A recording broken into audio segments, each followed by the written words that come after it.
Hello everyone and welcome to the daily current affairs analysis. మన అనాలిసిస్లో భాగంగా మనం discuss చేయబోతున్నటువంటి మొదటి ఆర్టికల్ వచ్చేసి ఈ మధ్యకాలంలో అంటే దాదాపు సిటిజన్షిప్ అమెండ్మెంట్ యాక్ట్ తీసుకొచ్చిన దగ్గర నుంచి 2019 నుంచి చాలా పెద్ద ఎత్తున దీనికి సంబంధించి పొలిటికల్ అప్రోర్ని మనం చూసినాం. ఎందుకంటే బికాజ్ ఇది ఒక కమ్యూనిటీని పర్టికులర్గా టార్గెట్ చేసుకొని వాళ్ళని డిస్క్రిమినేట్ చేయడానికి, వాళ్ళని సెకండ్ క్లాస్ సిటిజన్ చేయడానికి తీసుకొచ్చినటువంటి యాక్ట్ అని చెప్పేసి ఇక్కడ అపోజిషన్ పార్టీస్ అన్నీ కూడా, ఈవెన్ జవహర్లాల్ నెహ్రూ యూనివర్సిటీ కానీ అదర్ ఢిల్లీ కేంద్రంగా చాలా ప్రొటెస్టులు జరిగినాయి ఈ యాక్ట్ అగెనెస్ట్గా. ఇది రాజ్యాంగంలోని ఒక ఇండియన్ కాన్స్టిట్యూషన్లో ఒక ముఖ్యమైన అంశానికి సంబంధించినటువంటిది కాబట్టి ఇది ఒక మేజర్ చేంజ్ అని తీసుకొని వచ్చే అవకాశం ఉంది. కాబట్టి సిటిజన్షిప్కి సంబంధించి మనకు మెయిన్స్లో డైరెక్ట్గా దీని నుంచి క్వశ్చన్ అడిగేటువంటి అవకాశం లేకపోయినా, ఎందుకంటే మన సిలబస్లో మెయిన్ సిలబస్లో ఇది సిటిజన్షిప్కి సంబంధించినటువంటి అంశం లేదు కాబట్టి, కానీ ఖచ్చితంగా ప్రిలిమ్స్లో సిఏకి సంబంధించి సిటిజన్షిప్ అమెండ్మెంట్ యాక్ట్కి సంబంధించి ఏదో ఒక క్వశ్చన్ అడిగేటువంటి అవకాశం ఉంది. దానికి అవసరమైనటువంటి ప్రిలిమ్స్లో అడిగేటువంటి క్వశ్చన్లకు ఉపయోగపడేటువంటి కంటెంట్ మనకి ఆర్టికల్లో ఉంది. ఫ్యాక్ట్స్ బేస్డ్ కాకుండా అనలిటికల్ బేస్డ్గా మనం అర్థం చేసుకున్నట్టయితే మనం ఎలాంటి క్వశ్చన్ అయినా మనం ఈజీగా మనం ఆన్సర్ చేయొచ్చు. క్వశ్చన్ ఎక్కడ ట్రిక్కీగా అడిగేటువంటి అవకాశం ఉందో దాన్ని అక్కడ పట్టేసుకున్నట్టయితే మనకి ఈజీ ఉంటుంది. ఫర్ ఎగ్జాంపుల్ ఇక్కడ ఈ హెడ్డింగ్ చూడండి, priest can certify CAA eligibility says gout.helpline. అంటే ఇక్కడ ముఖ్యమైన అంశం ఏంటంటే, ఇప్పుడు జనరల్గా ఎవరు సర్టిఫై చేస్తారు సిటిజన్షిప్కి సంబంధించినటువంటి ఎలిజిబిలిటీని అంటే, ఏదో గవర్నమెంట్ ఫంక్షనరీ ఉంటాడు, డిస్ట్రిక్ట్ కలెక్టరా లేకపోతే చీఫ్ సెక్రటరా, అలా గవర్నమెంట్ టాప్ బ్యూరోక్రాట్స్కి సంబంధించి ఈ అధికారం ఉండే అవకాశం ఉంది ఎలిజిబిలిటీకి సంబంధించిన ఏ విషయమైనా. కానీ ఇక్కడ ఈ government help line as per this news paper article ఏం చెప్తుందంటే, ఎలిజిబిలిటీకి సంబంధించి ఒక అప్లికెంట్ ఎవరైతే సిటిజన్షిప్ అమెండ్మెంట్ యాక్ట్ ప్రకారం తన సిటిజన్షిప్ కోసం అప్లై చేసుకుంటుండో అతని యొక్క రిలీజియన్ని సర్టిఫై చేసేది ప్రీస్ట్కి. అంటే ప్రీస్ట్ అంటే ఈ పలానా గుడి ప్రీస్ట్ అని కాకుండా ఏ ప్రీస్ట్ అయినా అతని రిలీజియాసిటీని సర్టిఫై చేయొచ్చు అని చెప్తుంది. కాబట్టి దీన్ని పట్టేసుకోవాలి. ఇక్కడ ప్రీస్ట్ మనం సరిగ్గా ఖచ్చితంగా ఇది పర్ఫెక్ట్గా చదవకుండా మనం కనుక ఎగ్జామ్కి వెళ్ళినట్టయితే ప్రీస్ట్ అనే ఆప్షన్ని మనం చూజ్ చేసుకోం. ఎందుకంటే మనం లాజికల్గా థింక్ చేస్తే ప్రీస్ట్కి కాన్స్టిట్యూషన్ ప్రకారం కానీ దేని ప్రకారం కానీ కన్వెన్షన్స్ ప్రకారం కానీ ఆ అధికారం ఉండకపోవచ్చు. డిస్ట్రిక్ట్ కలెక్టరా, చీఫ్ సెక్రటరా, ఇంకెవరో కాన్స్టిట్యూషనల్ ఫంక్షనరీసా అనేటువంటి ఐడియాతోటి మనం ఆలోచిస్తాం. కానీ రిలీజియాసిటీని సర్టిఫై చేసేది, ఏ రిలీజియన్కు చెందుతాడు అనేది సర్టిఫై చేసేది సిఏఏలో మాత్రం ప్రీస్ట్కి ఇచ్చారు. ఇది చాలా ముఖ్యమైన విషయం, గుర్తుంచుకోండి. నా గట్ ఫీలింగ్ ప్రకారం క్వశ్చన్ దీన్ని ఆధారంగానే అడగొచ్చు అని చెప్పేసి నేను అనుకుంటున్నాను. సరే, let us dive deep into this topic. అసలు సిటిజన్షిప్ అమెండ్మెంట్ యాక్ట్ ఏంది, ఎప్పుడు చేశారు అనేటువంటి విషయం మీకు ఐడియా ఉండొచ్చు.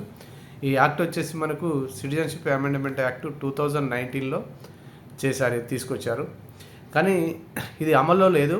ఇది అమలు కావాలంటే ఇది సిటిజన్షిప్ అమెండ్మెంట్ యాక్ట్ దేనికి ఉద్దేశించిందంటే, ఒక రిలీజియస్ మైనారిటీస్, ఎవరు రిలీజియస్ మైనారిటీస్, హిందూస్, బుద్ధిస్ట్,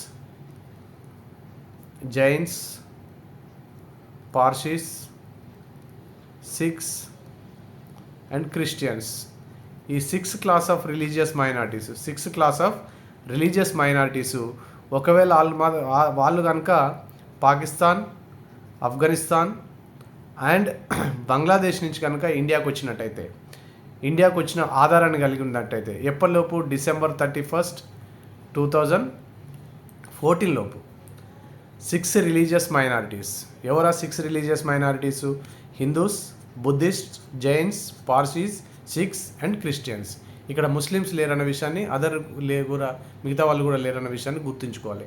ఈ 6 రిలీజియస్ కమ్యూనిటీస్ పాకిస్తాన్ నుంచి, ఆఫ్ఘనిస్తాన్ నుంచి, బంగ్లాదేశ్ నుంచి డిసెంబర్ 31, 2014 లోపు కనుక ఇండియాకు వచ్చినట్టయితే they are not illegal migrants. They are not considered to be illegal migrants. They are considered to be legal migrants and they are entitled to have Indian citizenship. ఇది దీని యొక్క ఐడియా. కానీ 2019లో ఎనాక్ట్ చేసినప్పటికి కూడా ఇది ఇప్పటికీ అమల్లో రాలేదు. ఎందుకంటే రూల్స్ నోటిఫై చేయలేదు. ఏ యాక్ట్ అయినా అమల్లోకి రావాలంటే రూల్స్ నోటిఫై కావాలి. For example, how can the government know that these religious the particular person belongs to these 6 religious communities అని గవర్నమెంట్కి తెలియాలి. There should be a criteria. వాళ్ళు పాకిస్తాన్, ఆఫ్ఘనిస్తాన్ అండ్ బంగ్లాదేశ్ నుంచి వచ్చినట్టు కూడా ఏదన్నా ఒక ఆధారం ఉండాలి. And they have come to India on are before 31st 2014 అనేటువంటిది కూడా ఉండాలి. ఇవన్నిటిని డిసైడ్ చేయడానికి రూల్స్ను ఫ్రేమ్ చేయాల్సినటువంటి అవసరం ఉంటుంది. రూల్స్ను ఫ్రేమ్ చేయకుండా ఏ యాక్ట్ కూడా అమల్లోకి రాదు. ఈ రూల్స్ని ఫ్రేమ్ చేసి నోటిఫై చేసింది ఎప్పుడంటే 11th March 2024లో ఈ రూల్స్ నోటిఫై చేసిన దగ్గర నుంచి ఇప్పుడు సిటిజన్షిప్ కోసం ఈ 6 కమ్యూనిటీస్, ఈ 3 కంట్రీస్ నుంచి వచ్చిన వాళ్ళు, December 31st 2014 నుంచి వచ్చిన వాళ్ళు they can apply for citizenship to get the Indian citizenship. అది ఆ రూల్స్ కనుక మనం మైక్రో ఎలా ఉన్నాయనేటువంటి మనం చూసినట్టయితే, ఇప్పుడు ఇలా ఇతర కంట్రీస్ నుంచి వచ్చి మన దగ్గర ఉన్నటువంటి సిటిజన్షిప్ని పొందేటువంటి పద్ధతిని మనం న్యాచురలైజేషన్ ద్వారా సిటిజన్షిప్, సహజ పౌరసత్వం అంటాం, న్యాచురలైజేషన్ ద్వారా సిటిజన్షిప్ తీసుకుంటాం. మనకు different by birth, by naturalization అనేటువంటి టైప్స్ ఆఫ్ సిటిజన్షిప్స్ ఉన్నాయి. మీరు మీ పాలిటీలో చదువుకోవచ్చు, మీకు స్టార్టింగ్ పోర్షన్లో డిఫరెంట్ కైండ్స్ ఆఫ్ సిటిజన్షిప్. మనం ఇక్కడ డిస్కస్ చేస్తున్న మొత్తం కూడా పాకిస్తాన్, ఆఫ్ఘనిస్తాన్, బంగ్లాదేశ్ నుంచి వచ్చినటువంటి 6 రిలీజియస్ కమ్యూనిటీకి సంబంధించినటువంటి రూల్సే. అదర్ రూల్స్ అన్నిటి కూడా మళ్ళీ మనకు న్యాచురల్గా ఉన్నటువంటి ఇండియన్ సిటిజన్షిప్ యాక్ట్ అయితే ఓల్డ్ యాక్ట్ ఉందో దాని ప్రకారమే వర్తిస్తుంది. ఇది మాత్రం పాకిస్తాన్, ఆఫ్ఘనిస్తాన్, బంగ్లాదేశ్ నుంచి వచ్చినటువంటి 6 కమ్యూనిటీస్ December 31st 2014 ముందు వచ్చిన వాళ్ళు ఎలా సిటిజన్షిప్ తీసుకుంటారు. ఒక పద్ధతి ఏంటంటే ఇతర దేశాల నుంచి వచ్చి మన దేశంలో ఉండి సిటిజన్షిప్ అప్లై చేసుకునే పద్ధతి న్యాచురలైజేషన్. డిఫరెంట్ మెథడ్స్ ఉంటాయి. మన పాలిటీ మీరు by birth, by naturalization different methods ఉంటాయి. ఆ మెథడ్స్ని మీరు పాలిటీ స్టార్టింగ్ పోర్షన్లో చదువుకోవచ్చు, అది అదర్స్కి అప్లై అవుతాయి. Yes right. అయితే ఇంతకు ముందు ఎలా ఉందంటే ఇండియన్ సిటిజన్షిప్ కనుక రావాలంటే న్యాచురలైజేషన్లో ఖచ్చితంగా ఆ దేశం యొక్క పాస్పోర్ట్ అన్న కలిగి ఉండాలి ఇంతకుముందు, సిఐఏకి ముందు, లేదా మన దేశం యొక్క వీసా అయినా కలిగి ఉండాలి. They should have passport of that country from which they have come here, or visa of our country, మన కంట్రీ యొక్క వీసా కానీ, వాళ్ళు ఏ కంట్రీ నుంచి వచ్చిన ఆ కంట్రీ యొక్క పాస్పోర్ట్ కానీ ఉండాల్సినటువంటి అవసరం ఉండే. కానీ సిఏఏలు వచ్చేసి 3 కంట్రీస్కి సంబంధించి no passport is required, no visa is required. Any document of the applicant, ఎవరైతే సిటిజన్షిప్ కోసం అప్లై చేస్తున్నారో వాళ్ళు ఏ డాక్యుమెంట్ అయినా ప్రొడ్యూస్ చేయవచ్చు, లేదా వాళ్ళ డాక్యుమెంట్ కాకపోతే వాళ్ళ పేరెంట్స్ కానీ, వాళ్ళ గ్రాండ్ పేరెంట్స్ కానీ, and even great grand parents కానీ ఏ డాక్యుమెంట్ అయినా ఉండొచ్చు. ఆ దేశాలకు సంబంధించి పాకిస్తాన్, ఆఫ్ఘనిస్తాన్, బంగ్లాదేశ్కి సంబంధించినటువంటి ఏ డాక్యుమెంట్ ఉన్నా పర్వాలేదు, ఎనీ డాక్యుమెంట్. అప్పుడు వాళ్ళు they are eligible to apply for Indian citizenship. Not only ఈ వీసా, పాస్పోర్ట్ అనేటువంటిది ఓల్డ్, వీసా పాస్పోర్ట్ అనేటువంటి అవసరం లేదు. ఎనీ డాక్యుమెంట్ అప్లికెంట్దే ఉండాల్సిన అవసరం లేదు, అప్లికెంట్ది ఉండొచ్చు. అప్లికెంట్ దగ్గర ఎనీ డాక్యుమెంట్ లేకపోతే వాళ్ళ ఫాదర్, మదర్ అవ్వచ్చు, లేదా వాళ్ళ గ్రాండ్ పేరెంట్స్, వాళ్ళ great grandparents Pakistan, Afghanistan, Bangladesh యొక్క డాక్యుమెంట్ ప్రొడ్యూస్ చేస్తే now they are eligible for citizenship అని చెప్పుకోవచ్చు. ఈ సర్టిఫికేట్స్ చూసినట్టయితే ఎడ్యుకేషనల్ ఇన్స్టిట్యూషన్ ఇష్యూ చేసిన సర్టిఫికేట్ కావచ్చు, లైక్ ఎస్ఎస్సి లాంటి సర్టిఫికేట్, లేదా ఎనీ లైసెన్స్ కావచ్చు, driving licence and land record కావచ్చు, టెనెన్సీ రికార్డు కావచ్చు, ఎనీ అదర్ డాక్యుమెంట్స్, అప్లికెంట్ యొక్క ఎనీ అదర్ డాక్యుమెంట్ను కూడా అతను ఆ దేశానికి సంబంధించిన వాడు, పాకిస్తాన్, ఆఫ్ఘనిస్తాన్ అండ్ బంగ్లాదేశ్కి సంబంధించిన వాడు అని చెప్పేసి నిర్ధారిస్తానికి అతని యొక్క ఏ సర్టిఫికేట్ అయినా పర్వాలేదు. అంటే మనం ఎనీ డాక్యుమెంట్ అన్నాం, ఎనీ డాక్యుమెంట్ అంటే అది ఎడ్యుకేషనల్ అయినా అవ్వచ్చు, లైసెన్స్ అయినా అవ్వచ్చు, ల్యాండ్ రికార్డ్ అయినా ఉండొచ్చు, లేదా ఎనీ అదర్ డాక్యుమెంట్ అయినా అయి ఉండొచ్చు. ఒకవేళ ఈ డాక్యుమెంట్లో ఏ డాక్యుమెంట్ లేదు అప్లికెంట్కి, కానీ any document of their parents, grand parents and great grand parents A document ఉన్నా వాళ్ళు కూడా ఎలిజిబుల్. అతనిది లేకపోయినా ఈ డాక్యుమెంట్స్లో అతనిది లేకుండా అతని parents, grand parents, grand parents ఉన్నా ఏమీ లేదని చెప్పేసి చెప్తున్నారు. అంటే ఇబ్బంది ఏం లేదు, వాళ్ళ సిటిజన్షిప్కి ఎలిజిబుల్ అని చెప్పేసి చెప్తుంది యాక్ట్. చాలా ఫ్లెక్సిబుల్ ఉంది పాకిస్తాన్, ఆఫ్ఘనిస్తాన్, బంగ్లాదేశ్ నుంచి వచ్చినటువంటి ఆ 6 రిలీజియస్ కమ్యూనిటీస్కి. నెక్స్ట్ న్యాచురలైజేషన్ ద్వారా ఇండియన్ సిటిజన్షిప్ కనుక అప్లై చేసుకోవాలంటే ప్రీవియస్లీ ఏముండేదంటే ఖచ్చితంగా అప్లికెంట్ ఎవరైతే ఉన్నారో applicant should know at least 1 language of 8th schedule.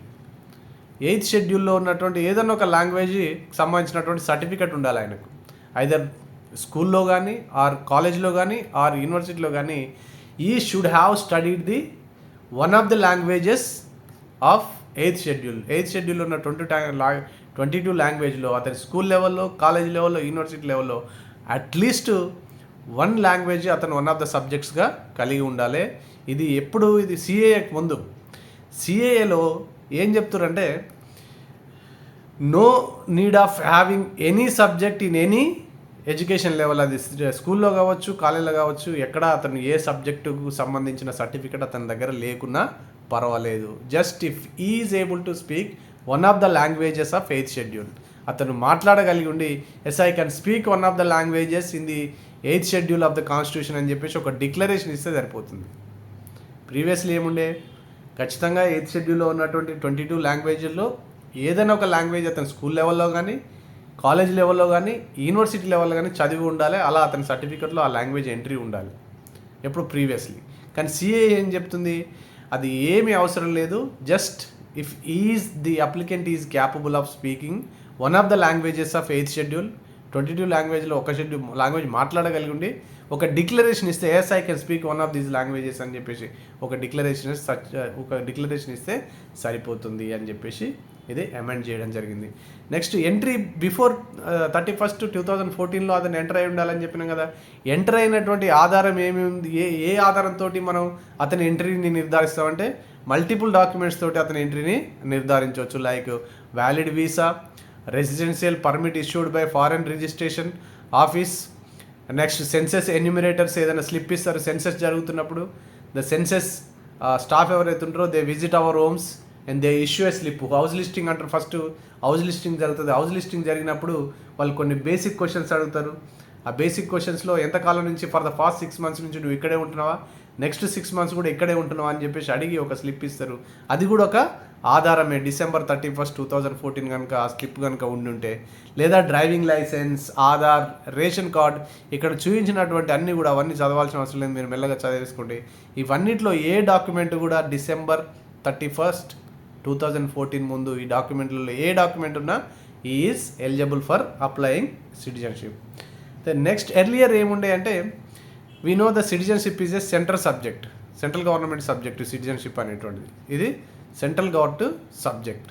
కానీ హవెవర్ ఈ సిటిజన్షిప్ అప్లికేషన్స్ ఇంత ముందుకు ఎవరికి మనం చేస్తుండేదంటే డిస్ట్రిక్ట్ కలెక్టర్కి సిటిజన్షిప్ అప్లికేషన్స్ పెట్టుకోవాలి. కానీ డిస్ట్రిక్ట్ కలెక్టర్ ఏంది, he works under the influence of the state government. అతను స్టేట్ గవర్నమెంట్ ఇన్ఫ్లుయెన్స్లో పనిచేస్తాడు.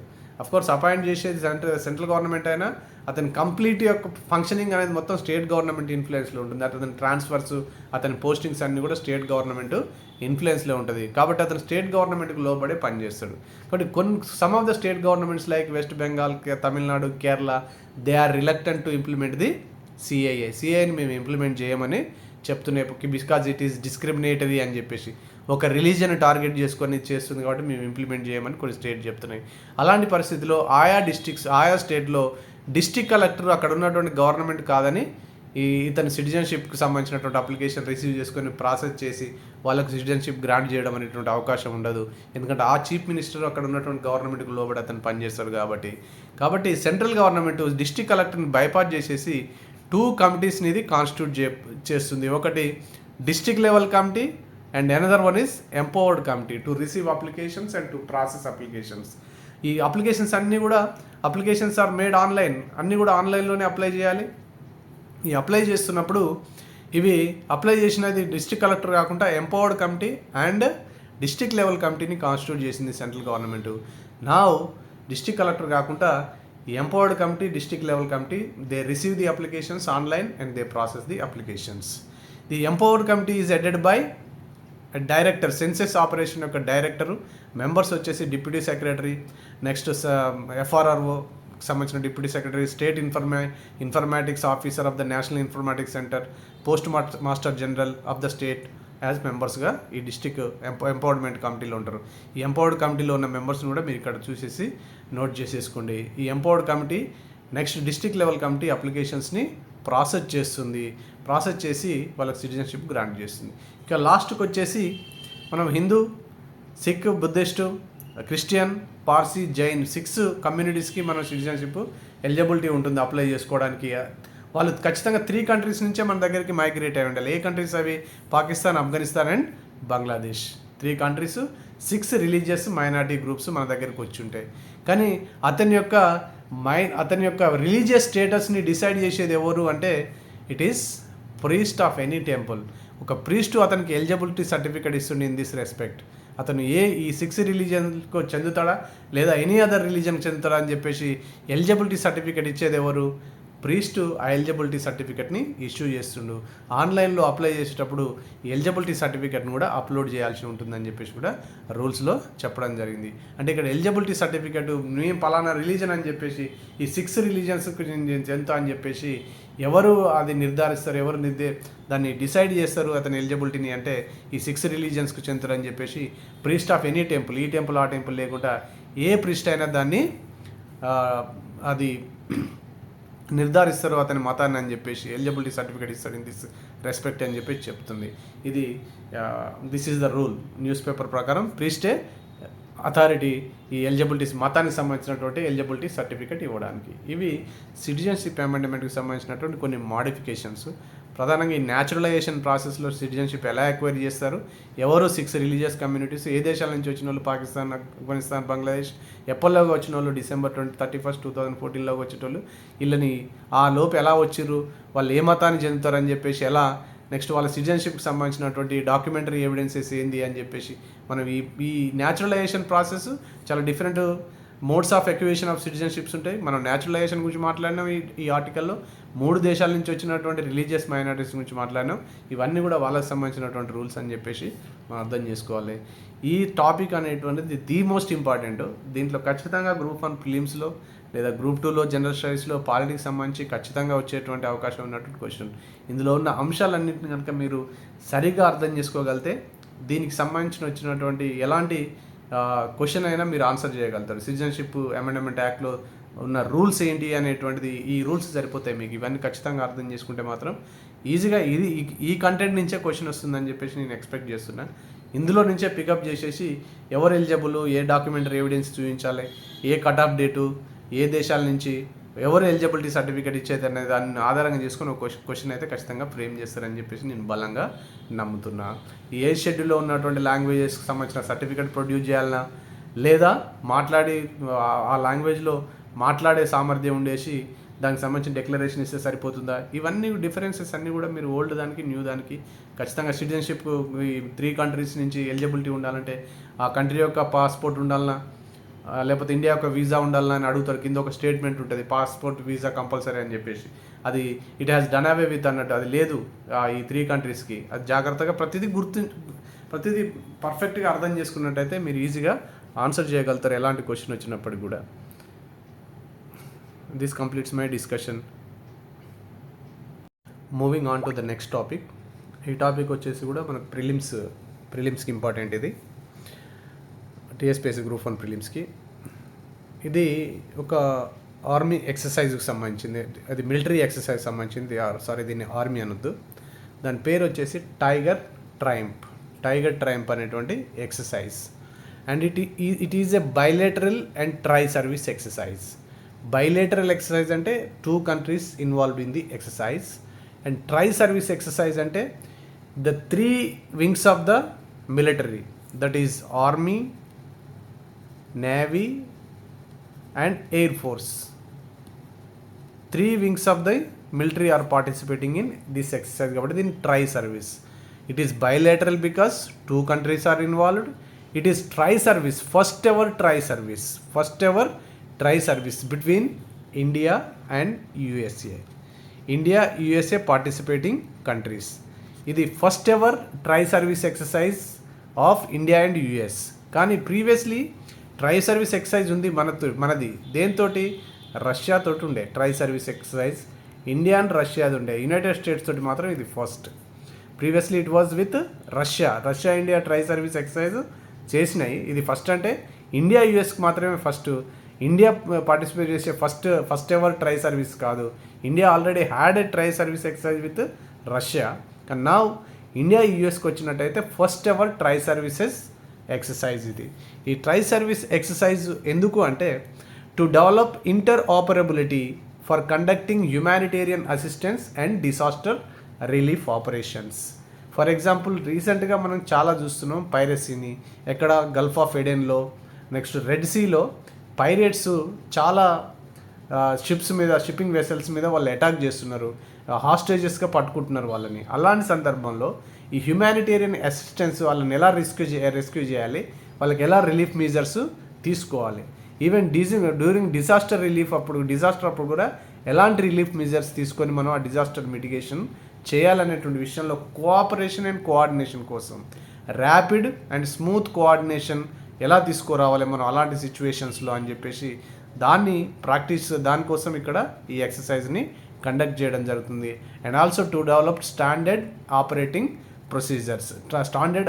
ప్రొసీజర్ ఎలా ఉండాలి, ఎవరెవరు ఏమేం చేయాలి, ట్రై సర్వీస్కి సంబంధించినటువంటి వాళ్ళు యూఎస్ ఏం చేయాలి, ఇండియన్ ఫోర్సెస్ ఏం చేయాలి అని చెప్పేసి ఒక స్టాండర్డ్ ఆపరేటింగ్ ప్రొసీజర్స్ని డెవలప్ చేయడము, ఇంటరాపరబిలిటీని అంటే kind of coordination between two forces మధ్యలో కోఆర్డినేషన్ తీసుకురావడానికి ఇది జరుగుతున్నటువంటి విషయాన్ని గుర్తుంచుకోవాలి. టైగర్ ట్రయంప్ అనేటువంటిది it's a very important military exercise. ఎందుకంటే దీంట్లో 3 వింగ్స్ ఇన్వాల్వ్ అయి ఉన్నాయి కాబట్టి ఇది first ever tri service exercise with US తోటి కాబట్టి, ఆల్రెడీ రష్యాతో అయితే ట్రై సర్వీస్ ఉంది, యూఎస్ తోటి ఫస్ట్ ఎవర్ కాబట్టి ఇది మీరు ప్రిలిమ్స్ కోసం చాలా ముఖ్యమైనటువంటి మిలిటరీ ఎక్సర్సైజ్గా దీన్ని గుర్తుపెట్టుకోవాలి. Moving on to the next topic. ఈ టాపిక్ కూడా టీఎస్పీఎస్సీ గ్రూప్ 1 ప్రిలిమ్స్కి ఉపయోగపడుతుంది. దీంట్లో మెయిన్స్కు సంబంధించి పెద్దగా ఏమీ స్కోప్ లేదు. ఈ టాపిక్లోకి వెళ్ళినట్టయితే now boys can learn Mohiniyattam at Kalamandalam. ఈ మోహినియట్టం అనేటువంటి dance form, this dance form belongs to Kerala స్టేట్కి సంబంధించినటువంటి డ్యాన్స్ ఫామ్. ఫస్ట్ మనకు తెలుసుకోవాలి, ఎందుకంటే ఇది ఆర్ట్ అండ్ కల్చర్లో డిఫరెంట్ డ్యాన్స్ ఫామ్స్ గురించి మనకు ఎప్పుడు క్వశ్చన్స్ వస్తుంటాయి. డ్యాన్స్ ఫామ్స్ అనేటువంటి చాలా ఇంపార్టెంట్ ఆర్ట్ అండ్ కల్చర్లో. కాబట్టి మనం అన్ని డ్యాన్స్ ఫామ్స్ని గుర్తుంచుకోవడం కష్టం. కొన్ని క్లాసికల్ డ్యాన్స్ ఫామ్స్ ఉంటాయి, కొన్ని ఫోక్ డ్యాన్స్ ఫామ్స్ ఉంటాయి. అఫ్కోర్స్ కొన్ని డ్యాన్స్ ఫామ్స్ అయితే ఇంపార్టెంట్ డ్యాన్స్ ఫామ్స్ అయితే మనం గుర్తుంచుకోవాలి ఆర్ట్ అండ్ కల్చర్లో భాగంగా. కానీ ఏదైతే వార్తల్లో ఉందో దాన్ని గుర్తిస్తే ఇంకా మంచిది, గుర్తుంచుకుంటే ఇంకా మంచిది, దాని గురించి పూర్తిగా తెలుసుకుంటే ఇంకా మంచిది. అయితే ఇది మోస్ట్లీ ఫెమినైన్ క్యారెక్టర్ ఉన్నటువంటి డ్యాన్స్ ఫామ్. ఇది ఫెమినైన్ అంటే స్త్రీలకు ఎక్కువగా అనుకూలంగా ఉండేటువంటి డ్యాన్స్ ఫామ్. ఇది సోలో డ్యాన్స్ ఫామ్. ఇది ఆ డ్యాన్స్ ఫామ్ని ఇప్పుడు బాయ్స్ కూడా ఇది నేర్చుకోవచ్చు అని చెప్పేసి కేరళ యూనివర్సిటీ, కళామండల యూనివర్సిటీ యునానిమస్గా ఒక రిజల్యూషన్ని పాస్ చేసింది. అక్కడ ఒక వివాదం వచ్చిండే, డిస్ప్యూట్. ఒక బాయ్ దాన్ని పర్ఫామ్ చేయడం, ఆల్రెడీ ఒక రినోవ్డ్ క్లాసికల్ డ్యాన్సరు దాన్ని అపోజ్ చేయడంతో కాస్త కాంట్రవర్సీ వచ్చేసి ఈ governing council, university governing council, Kalamandala university governing council unanimously నా boys also can learn Mohiniyattam అని పాస్ చేసింది. మోహినియట్టం అనేటువంటి డ్యాన్స్ ఫామ్ చూసినట్టయితే ఈ dance form abrupt jerks and sudden leaps, అంటే మైకల్ జాక్సన్, చిరంజీవి, అల్లు అర్జున్ చేసినట్టు కాకుండా, గెంతడం లాంటివి కాకుండా, sudden jerks, abrupt jerks and sudden leaps అంటే ఎగరడం, దునకడం లాంటి ఎలాంటి ఉండకుండా స్వేయింగ్ బాడీ మూమెంట్స్ ఉంటాయి దీంట్లో. స్వేయింగ్ బాడీ మూమెంట్స్ అంటే మెల్లగా ఒక సైడ్ నుంచి ఒక సైడ్ మూవ్ అవుతూ ఫేషియల్ ఎక్స్ప్రెషన్స్కి ఇది ఎక్కువగా ప్రాధాన్యత ఉన్నటువంటి డ్యాన్స్ ఫామ్. ఇది ఫెమినైన్ క్యారెక్టర్స్ ఎక్కువ ఉంటాయి, స్త్రీల ప్రదర్శించే క్యారెక్టర్స్ ఎక్కువ ఉంటాయి కాబట్టి వాళ్ళకే పరిమితం అయిపోయింది. కానీ boys also can learn Mohiniyattam అని చెప్పేసి రిజల్యూషన్ని పాస్ చేసింది. ఇది ఇంపార్టెంట్. ఇది స్వాతి తిరుమల మహారాజ్ అనేటువంటి ఒక రాజు 19th సెంచరీలో దీని డెవలప్మెంట్ కోసం, అప్పటికే అది అంతరించిపోయే దశలు ఉన్నప్పుడు కూడా he patternized this dance form. దాన్ని డెవలప్ చేయడానికి స్వాతి తిరునాల్ మహారాజా అనేటువంటి ఒక కింగ్ 19th సెంచరీలో చాలా కృషి చేసి దాన్ని డెవలప్ చేయడం జరిగింది. అతని పేరు కూడా గుర్తుపెట్టుకుంటే మంచిది. ప్రిలిమ్స్లో ఇలాంటి క్వశ్చన్ల మీద కూడా అప్పుడప్పుడు ఫోకస్ చేసే అవకాశం ఉంటుంది. ప్రధానంగా మోహినియట్టం అనేది ఏ స్టేట్ డ్యాన్స్ ఫామ్ అనేటువంటిది అయితే గుర్తించాలి ఫస్ట్. దాంట్లో తీసుకొచ్చినటువంటి రిఫార్మ్ ఏంటంటే బాయ్స్ కూడా ఇప్పుడు దాన్ని పర్ఫామ్ చేయవచ్చు, దాంట్లో ఏమీ లేదు, ఇబ్బంది ఏం లేదని చెప్పేసి కళామండల యూనివర్సిటీ రిజల్యూషన్ పాస్ చేయడం.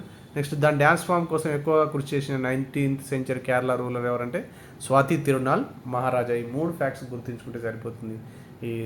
దాన్ని డ్యాన్స్ ఎగ్జాక్ట్లీ ఎలా చేస్తారు అనేటువంటిది అయితే మనకు అవసరం లేదని చెప్పేసి నా భావన. Thank you. Moving on to the next topic. ఇది కూడా ప్రిలిమ్స్కు ఉపయోగపడేటువంటి టాపికే, గ్రూప్ 1 ప్రిలిమ్స్కి ఉపయోగపడేటువంటి టాపిక్ ఇది. Govt notifies revised wages under the MGNREGS. MGNREGS అనేటువంటిది యూపీఏ తీసుకొచ్చినటువంటి ఒక act, Mahatma Gandhi national rural employment guarantee scheme, MGNREGS. This is a demand driven scheme. Demand driven scheme అంటే demand చేసిన వాళ్ళకి ఎంప్లాయ్మెంట్ 100 days ఎంప్లాయ్మెంట్ ప్రొవైడ్ చేయడం అనేటువంటిది mandatory. ఇది ఒక చట్టం ద్వారా అమలు అయ్యేటువంటి ఎంజీఎన్ఆర్ఈజీఎస్ అనేటువంటిది. ఈ 100 days వర్క్ వచ్చేసి మాన్యువల్ అన్స్కిల్డ్ వర్క్ని ప్రొవైడ్ చేయాల్సి ఉంటుంది. మాన్యువల్ అన్స్కిల్డ్ వర్క్ని 100 days for each household. ఇక్కడ ఇండివిజువల్ కాదు, ఈచ్ హౌస్ హోల్డ్కి 100 days మాన్యువల్ అన్స్కిల్డ్ వర్క్ని ప్రొవైడ్ చేయాల్సి ఉంటుంది. ఇలా వర్క్ను ప్రొవైడ్ చేసినందుకు వాళ్ళకు వేజెస్ని, కూలీలు కూడా చెల్లించాలి under section 6 of this act. Section 6 ప్రకారం వేజెస్ని చెల్లించాలి. కానీ ఈ వేజెస్ని ఎవ్రీ ఇయర్ రివైజ్ చేయాలి. ఎవ్రీ ఇయర్ రివైజ్ చేస్తుంది సెంట్రల్ గవర్నమెంట్. ఈ వేజెస్ని రివైజ్ చేసేటువంటి అథారిటీ ఏంది? సెంట్రల్ గవర్నమెంట్ యొక్క మినిస్ట్రీ ఆఫ్ రూరల్ డెవలప్మెంట్ ఈ వేజెస్ని రివైజ్ చేస్తుంది. దేని ఆధారంగా రివైజ్ చేస్తుంది వేజెస్ని అంటే సిపిఐఏఎల్ గురించి మనం ఇంతకుముందు ఆర్టికల్లో కూడా డిస్కస్ చేసినాం. Consumer price index for agricultural labourers. ఇది రూరల్గా ఇంప్లిమెంట్ అయ్యే స్కీమ్ కాబట్టి ధరల పెరుగుదల ఎలా ఉంది అనేటువంటి దాన్ని బట్టి రివైజ్ చేయాలి. రూరల్లో ధరల పెరుగుదలకి మనం ప్రామాణికంగా తీసుకునే ఇండెక్స్ వచ్చేసి వినియోగదారుల ధరల సూచి for agricultural labours, consumer price index for agricultural labours సూచికల ఆధారంగా ఈ వేజెస్ని రివైజ్ చేస్తారు. అయితే ఈ వేజెస్ రివైజ్ చేయడానికి సిపిఐ అగ్రికల్చర్ లేబర్లకు ఒక బేస్ ఇయర్ ఉండాలి. ఎప్పుడైనా బేస్ ఇయర్ తీసుకుంటారు. చాలా లాంగెస్ట్ ఎప్పుడో ఓల్డ్ బేస్ ఇయర్ ఉంది దీనికి. 1986-87 ధరల ఆధారంగా ఈ వేజెస్ని రివైజ్ చేస్తారు సిపిఐ అగ్రికల్చర్ లేబర్కి. దీన్ని 2019-20 మార్చాల బేస్ ఇయర్ అని చెప్పేసి కొన్ని డిమాండ్స్ కూడా ఉన్నాయి. కానీ అదైతే లేదు. ఇప్పటివరకు అయితే 1986-87 బేస్ ఇయర్ ఆధారంగానే ఈ ధరల పెరుగుదలని క్యాల్కులేట్ చేసేసి దానికి అనుకూలంగానే ఎంజీఎన్ఆర్ఈజీఎస్ యొక్క వేజెస్ని పెంచుతున్నారు ప్రతి ఇయర్ పెంచినటువంటి వేజెస్ ఏప్రిల్ 1 నుంచి ఇవి అమల్లోకి వస్తాయి. దీంట్లో వేజెస్ ఎక్కువగా పెరిగేటువంటి one of the highest per day wages ఇస్తున్న స్టేట్ వచ్చేసి హర్యానా ఉంటుంది. ఎప్పుడైనా ఇది 374 రూపీస్ పర్ డే ఉంటుంది. లోయెస్ట్ వచ్చేసి ఉత్తరప్రదేశ్ ఉంది, 237 పర్ డే. హైయెస్ట్ వచ్చేసి హర్యానా 374 ఇస్తుంది పర్ డే. నెక్స్ట్ లోయెస్ట్ వచ్చేసి ఉత్తరప్రదేశ్ 237 రూపీస్ మాత్రమే వేజెస్గా ఇస్తుంది. వీటిని సెంట్రల్ గవర్నమెంట్ నోటిఫై చేస్తుంది ఈ వేజెస్ని. ఇది ఏప్రిల్ 1 నుంచి అమల్లోకి వస్తాయి. చాలా ఇంపార్టెంట్ స్కీమ్ ఇది. గ్రామీణ భారతం యొక్క ముఖ చిత్రాన్ని మార్చినటువంటి స్కీమ్స్లో ఇదొకటి. It has mostly led to the increase of purchasing power in the rural ఏరియాస్లో కొనుగోలు శక్తి పెంచడం కోసం, డైరెక్ట్ ట్రాన్స్ఫర్ చేయడం కోసం చాలా ఉపయోగపడ్డటువంటి స్కీమ్ ఇది. యూపీఏ గవర్నమెంట్ తీసుకొచ్చిన స్కీమ్. హైయెస్ట్ వేజెస్ ఎవరు పే చేస్తున్నారు? హర్యానా పే చేస్తుంది. లోయెస్ట్ వేజెస్ ఎవరు పే చేస్తున్నారు? ఉత్తరప్రదేశ్ పే చేస్తుంది. ఆ అమౌంట్ ఎంత కూడా గుర్తుంచుకోవాలి. బేస్ ఇయర్ ఏంది, దేని ఆధారంగా ఈ వేజెస్ని డివైడ్ చేస్తారు? Consumer price index for agricultural labours అనేటువంటి గుర్తుంచుకోవాలి. బేస్ ఇయర్ 1986-87 అని చెప్పేసి. Thank you for watching. ఇవన్నీ కూడా వీడియోలు మీ ప్రిలిమ్స్ క్లియర్ చేయడానికి చాలా ఉపయోగపడతాయి. అదేవిధంగా రాబోయే గ్రూప్ 2లో కూడా మీకు చాలా అంశాలు ఈ వీడియోల ద్వారా కవర్ అవుతాయి. ఒకసారి కనుక ఎగ్జామినేషన్ పేపర్ కనుక మనకు బయటకు వచ్చిన తర్వాత అయిపోయిన తర్వాత మీకు తెలుస్తుంది ఈ వీడియోల యొక్క ప్రాధాన్యత ఏందో. చూడండి, మీరు ఈ వీడియోల్ని రెగ్యులర్గా వాచ్ చేయండి, మీ ఫ్రెండ్స్ కూడా షేర్ చేయండి, ఈ ఛానల్ సబ్స్క్రైబ్ కూడా చేసుకోండి. Thank you for watching.